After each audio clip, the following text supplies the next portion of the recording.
La ville de Kananga, chef-lieu de la province du Kasaï central, abrite depuis le mois d'avril 2023 l'un des plus grands chantiers en cours en République démocratique du Congo.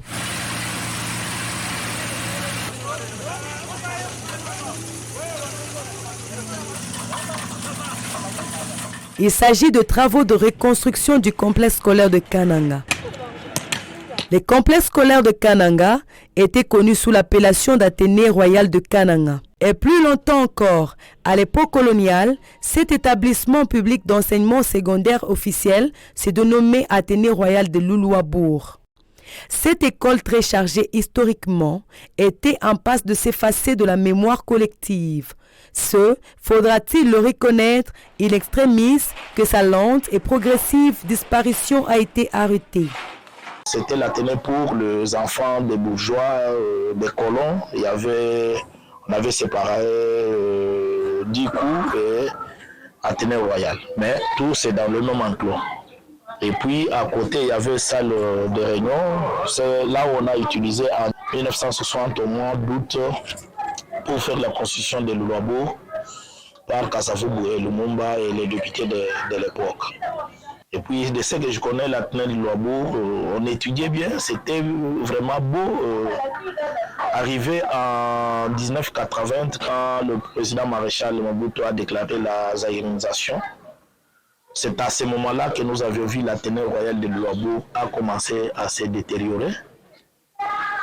Parce que les enfants des colons ne venaient pas encore étudier, les Belges étaient chassés, ils étaient retournés chez eux. Il y avait les Noirs qui entrent maintenant dans ce bâtiment, ils évitent qu'on commence à casser par les enfants. Et puis, c'est pourquoi cette Athénée a été vraiment détruite. Mais l'Athénée de Loulouabourg, tout y avait, tout. Quand je vous dis tout, à l'époque, on disait les étudiants de l'université du Kasaï, INACO, étaient vraiment bien nourris. Et chaque fin du mois, ils avaient vraiment ce qu'on appelle bourse. Pour chaque fin du mois, chaque année, ils avaient des fêtes qui se faisaient là. L'Athénée était vraiment beau. Mais de 1980 jusqu'à 1997, l'Athénée a été détruite complètement par les gens de mauvaise volonté. Puis de 1997 jusqu'en 2018, Sapioué même, c'était devenu poubelle. La population de Kananga Malandi Washinga est dans l'expectative. Depuis bientôt 4 mois, elle retient son souffle et assiste à la séance de cure des jouvences administrée à cette réplique de l'Athénée royal de Namur de l'ancienne métropole, la Belgique. En effet, le gouvernement de la République démocratique du Congo, soucieux de l'amélioration des conditions d'apprentissage de la jeunesse, a obtenu de la Banque mondiale une enveloppe estimée à 6 millions de dollars américains pour financer la réhabilitation et la modernisation de ces imposantes infrastructures. Un financement qui rentre dans le cadre du PEC-PESU, le projet d'éducation pour la qualité de la pertinence des enseignements au niveau secondaire et universitaire. Voyons ce qui se passe concrètement sur les ruines du complexe scolaire de Kananga. Dans ce cycle, nous avons 2 lots. Un lot qui est vers Kananga 1 et un lot qui était vers les anciennes hommes des étudiants. Et du coup, là où nous sommes maintenant, c'est un nouveau bâtiment qu'on est en train de diriger qui aura 28 salles de classe. Là, nous sommes à l'étape de béton de sous-pavement. Et là, nous sommes en train de finaliser avec le béton de sous-pavement. D'ici peu, nous allons entamer les élévations. Et de l'autre côté, nous avons le bâtiment 15. Ce bâtiment qui va contenir 30 salles de classe, parce que nous avons au rez-de-chaussée des salles de classe et de bureaux, même configuration à l'étage, et dans les caves aussi nous avons des salles. Le bâtiment 13 ici, ça sera un bâtiment qui va ériger des laboratoires et bibliothèques. Il y aura le labo physique, chimie, le laboratoire de psychopédagogie, le laboratoire de couture, et au-dessus nous avons des salles informatiques et des salles de lecture et des bibliothèques. Et je crois que le gros de ce projet sur ce lot ici en bas, nous avons un bâtiment que nous ne voyons pas, qui a aussi des salles de classe à l'intérieur, qui aura 36 salles de classe. Tous sont des bâtiments R+1, -2, comme la configuration de ces 3 anciens bâtiments, mais ce bâtiment, lui, reste juste R+1. Oui, bon, pour le compte de l'UMRC, sur le lot 1, nous avons 3 bâtiments réhabilités. Nous avons le bâtiment 1, le bâtiment 4 et le bâtiment 6. Et sur le lot 2, nous avons 3 bâtiments de même. Et sur le lot 1, nous avons le bâtiment 7, 2, 5, 3 à construire. Au lot 2, nous n'avons qu'un seul bâtiment à construire. Et au lot 1, là, nous avons aussi 2 blocs latrines qu'on doit ajouter de l'autre côté pour desservir, vu que c'est un grand site, qu'il y aura trop de bâtiments. 5, il y aura 18 salles de classe. Le bâtiment 7, c'est un bâtiment qui va servir de relier les bâtiments 1, 2 et 5. Mais au-dessus, il y aura des bureaux, des bibliothèques pour les élèves qui seront de l'autre côté. Et le bâtiment 4, c'est aussi des salles de classe qu'on est en train de réhabiliter, d'aménager au nouveau confort international, quoi. Il était temps, certes, que le dossier de l'Athénée royal de Kananga soit retiré des tiroirs et pousseté et posé sur la table. À ma grande surprise, quand nous sommes arrivés en 2022, j'ai vu les gens venir faire des études pour nous dire que non, on doit réhabiliter l'Athénée. Et pour le moment, j'ai vu, on a clôturé. Malgré ces clôtures qu'on a mis, ce n'est pas la limite de l'Athénée royal de Louabou. L'Athénée royal de Louabou, on l'a empiété même par des gens qui ont habité à côté ici. Tout le monde ici sont des parcelles vraiment qui sont dans la cour même, dans la parcelle de l'Athénée royal de Louabou. Mais ils ont clôturé ce qu'ils ont clôturé parce que l'autre partie était déjà lotie.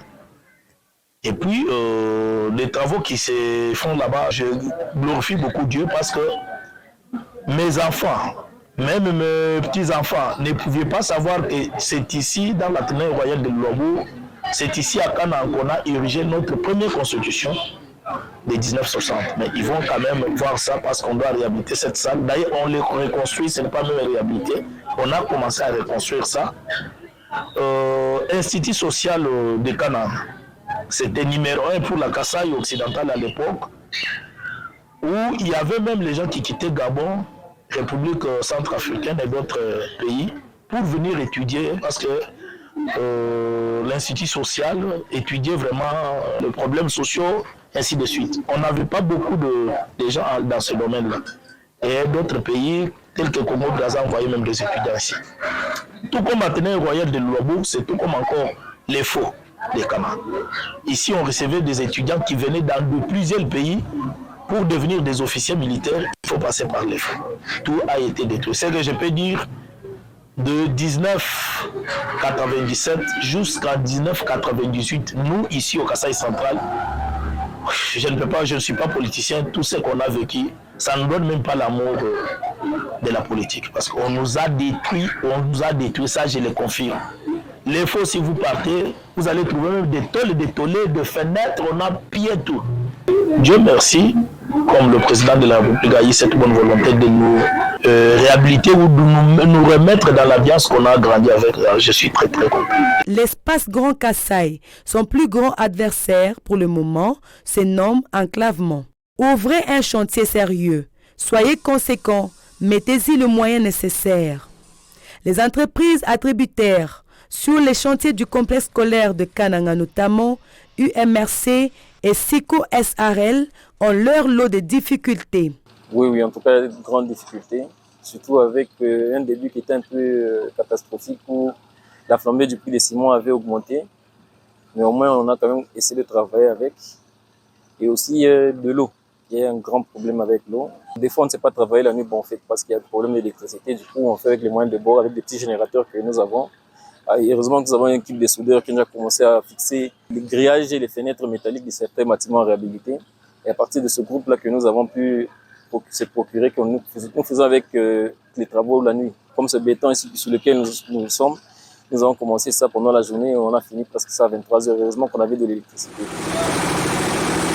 Qu'à cela ne tienne, nonobstant ces aléas, nul n'a soutenu que les travaux s'étaient fussent une fois arrêtés et le chantier fermé. Nous pouvons présumer que tous ces obstacles ont d'ores et déjà été rapportés au sommet du pays. La dernière semaine du mois de juin 2023, le président de la République, chef de l'État, son Excellence Félix Antoine Tshisekedi Tshilombo, a séjourné dans la ville de Kananga. Il y a prioritairement visité le chantier de l'Athénée royal de Loulouabourg. A-t-on besoin de plus grande assurance que celle-là? Les complexes scolaires de Kananga, ce sont plus ou moins 20 000 élèves, plus de 500 enseignants de 6 établissements scolaires différents.